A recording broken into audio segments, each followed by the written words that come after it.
Cube, this is a movie that's been kicking around for a while. It finally came together. What was holding it back? Was it the idea that nobody could agree on what the movie was supposed to be? And what did you want that movie to be? Well, I think the reason it took so long is because, it took a lot of courage to make this movie. It really did. Thank you. And, we had a couple of nibbles, but, really Donna Langley over at Universal really stepped up.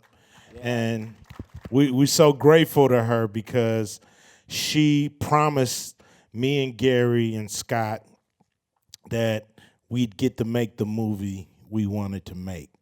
And she kept her word to us.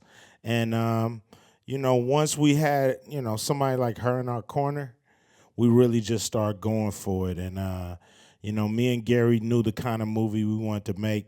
Everybody knows the where and the what, but not too many people know the why.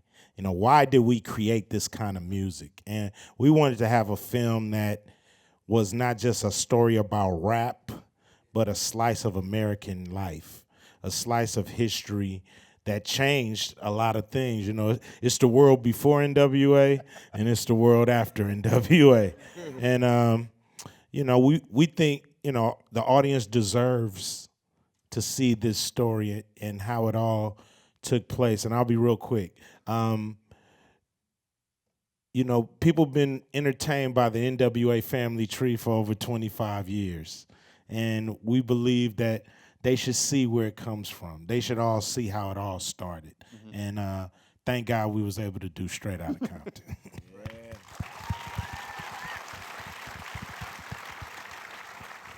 Gary, you've got your fine cast right next to you. What were you looking for in casting it? How important was it that they look a little bit the part? I'm looking at you, O'Shea.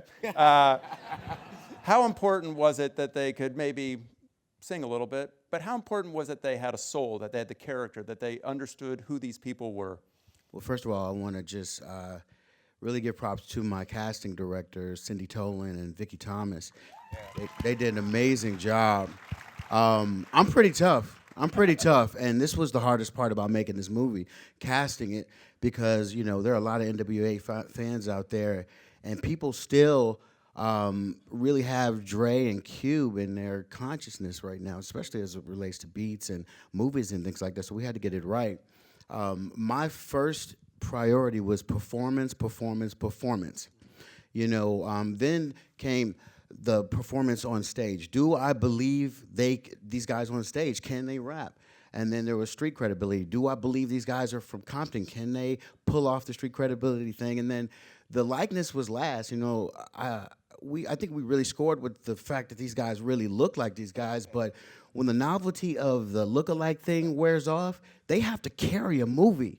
Did they carry this movie, guys? Thank you. So it was really, really important. It was just really important to make sure they could perform. And this is probably one of the hardest jobs I've ever had in terms of putting a story on the screen. And we really put these guys through in terms of boot camp and everything. And I'll let them tell you the stories. Don't be too hard on me. Just, No, be hard on them. Be hard. But this is an amazing feat, and these guys really did a great job, and my casting directors really did a great job as well. O'Shea, I'm going to start with you. You've got some big shoes to fill. You're playing your dad. What were the conversations that you had with your father, who's not only your father, he's the producer of the film, and you're playing him? Was that intimidating for you, and how did you jump into that? All the pressure that was placed on me was placed by myself. This is my family's legacy, and that was really the pressure I felt. The times where he would be on set, it would really calm me to see him.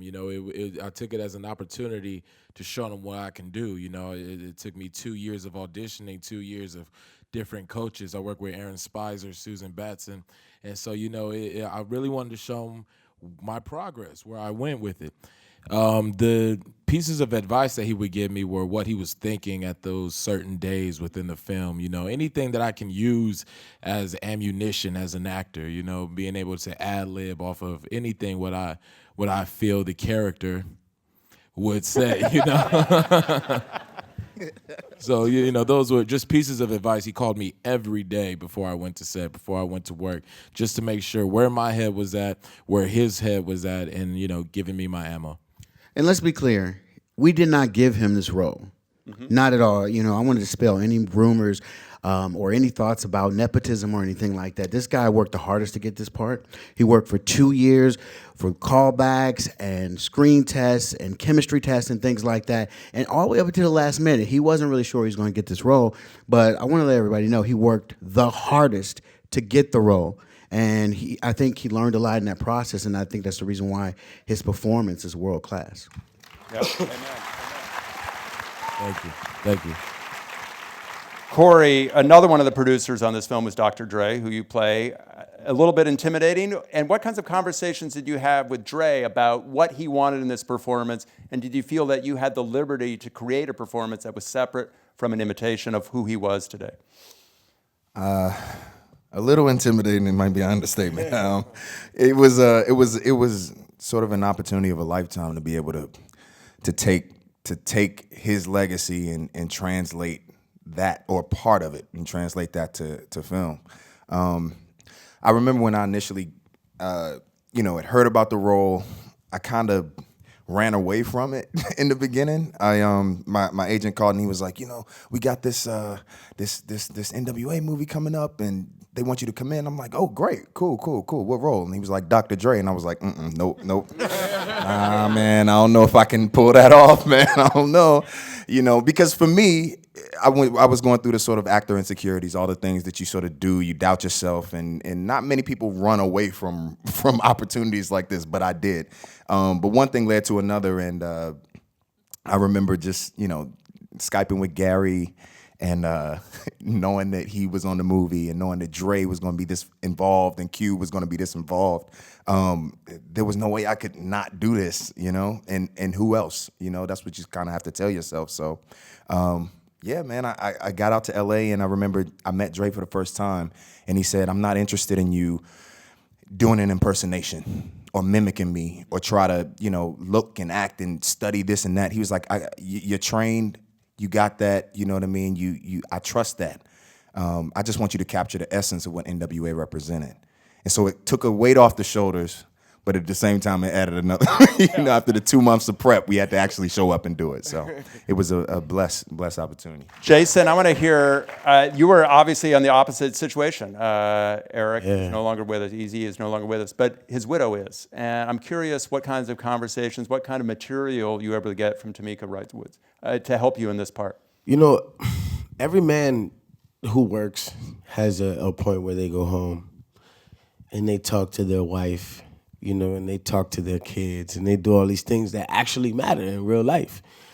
So for me, I wanted to know after all these hard days or after all these, moments that are considered iconic in these guys' lives, what were the conversations after those moments? And she could really give me some gold on that, and besides she had a bunch of great tapes and they had really, really, really bad stuff back then, like when it came to technology. So they would have like these huge 36-minute takes of a bunch of mess ups, and you would really see their chemistry between each other, and how he was kind of a leader in the situation, and just, things that were really, really, really vital when it comes to showing the essence of a person and the real humanity of a man, and the leverage of him. But I knew they had so many people who wanted me to hit the mark. They had so many people. These guys are my Eazy-E. You know what I mean? Like, for real. Like, they look at me and they like, yo, this the dude who pretty much figured me out in my situation. You know what I mean? Like, they helped me get to the next level in my situation. So you can mess this up and I could lose my foot in your ass, or however it may turn out, But yeah, man, it's a life-changing situation. Scott, this is obviously a period film whose timeliness just changes by the hour and by the week. And I'm curious, as an executive, looking at this project with one set of eyes, and looking at what's happening at the world in another set of eyes, what are the conversations that you have with Gary as the world is changing, as this movie's being made, about what this film needs to be and what it has become through no fault of its own? That's a great question. I mean, Gary and I in Cube every day, from the moment we sat down and sort of put our hands in the middle and said we're making this movie, when Donna gave us that license to be creative and to tell the story that these guys wanted to tell. And from the get-go, they wanted to tell a story that paralleled the worlds in the 80s and 90s to today. And during the first week of shooting, which was the last week, it happened to fall on the first night of the Ferguson riots. The night we shot the exterior at Jink's house with O'Shea, with Ice Cube, when he got harassed leaving that evening, it was going on and we didn't even know it. And the next morning we woke up and CNN.com had a police car on fire with FTP across it. I immediately called Cube and called Gary, and we had a real conversation about the responsibility as filmmakers.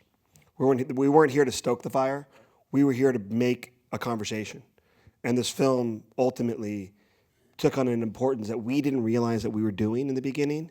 We always knew we weren't just making a biopic. You can see from the movie, you open up in a Batarang and police, and you end on someone passing away. And this isn't we said to ourselves from the get-go, we're not telling an A to B story. We're telling not just the story of NWA, we're telling the story of everybody else, of everybody's perspective of the world. And it began to really run a parallel. So every day we would all have conversations on the scenes we were shooting, what it really meant, what it meant then, and what it meant today. Yeah, I want to end with Gary. I want to end with our filmmaker. Can I speak? Oh on yeah, Gary? you can speak. Yeah, you can speak. Can I for speak Gary. on Gary? I wanted to do this movie with, it was a short list. I had 2 people that I wanted to do this movie with. And if they both would have turned me down, I probably wouldn't have wanted to do it. And that was Gary Gray and my man John Singleton. And not because, we're friends and I know he's great, but he's so passionate about filmmaking, and he's passionate about making the movies the right way. And some people like to dial it in, and with this movie, it was like all the ingredients for a hit. So it was like, yo, you got the cars, you got the women, you got the this, let's go make a movie. But Gary was like, no, where is the humanity? We already know about cars and rapping and this and that, but do we know about 5 friends? Do we know how it happened for 5 individuals that can be any one of us? And, that's what makes him a special filmmaker, is the fact that he goes deeper than everybody else wants to go to pull out these kind of performances, this kind of story that works on so many levels. So that's just what I want to say about my friend Gary Gray. That's good. Amen. And Gary, you're the filmmaker. You get the last word. As we're walking out tonight, what do you hope people take away with them from this movie? I just want everybody to be inspired. Just look beyond the obvious. This movie has a few metaphors in there, and if you look closely, you watch it a couple times, you see what we're trying to say. And Cube is dope because he's like, listen, this movie is so much bigger than NWA, so much bigger than the music. I'm okay with you making that version of this movie. He just had no ego whatsoever, the good, the bad, and the ugly. And I want people to look at this movie and say, you know what? If a few kids from Compton can start in a garage and end up changing their lives, changing their reality, maybe I can do it myself. And that's basic. And look what you did. And thank you. Cube, Gary, O'Shea, Corey, Jason, Scott, thank you.